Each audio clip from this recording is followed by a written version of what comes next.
Olá pessoal, bom dia a todos. Mercados hoje atentos à expectativa com os dados que vão ser divulgados ainda amanhã nos Estados Unidos, especialmente o balanço da Nvidia e os dados do PIB americano, que inclui o PCI, a inflação. O PCI de amanhã ainda é passado, ainda demonstra os dados que foram divulgados no trimestre, mas temos o PCI mensal e esse sim de grande importância, dadas as expectativas em relação aos movimentos do Federal Reserve, que deve começar a cortar juros, não se sabe em que tamanho, o Fed não indicou, e também não se sabe em que monta, ou seja, em quantos cortes ocorrerão após esse primeiro.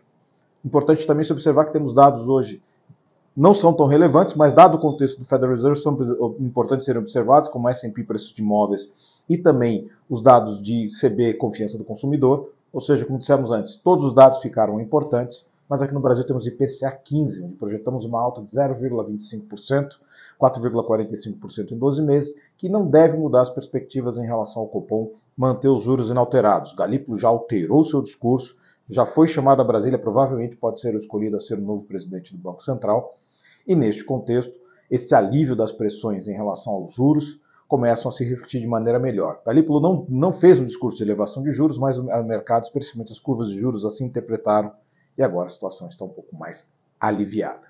As atenções se voltam aqui no Brasil também a questões fiscais. O governo continua não falando sobre gastos, só continua falando sobre receita, falando de CSLL, falando de cobrança de juros sobre capital próprio. Tudo isso, obviamente, traz para o mercado aquela perspectiva de que o fiscal não vai ficar tão bom, que o Banco Central deve se manter conservador.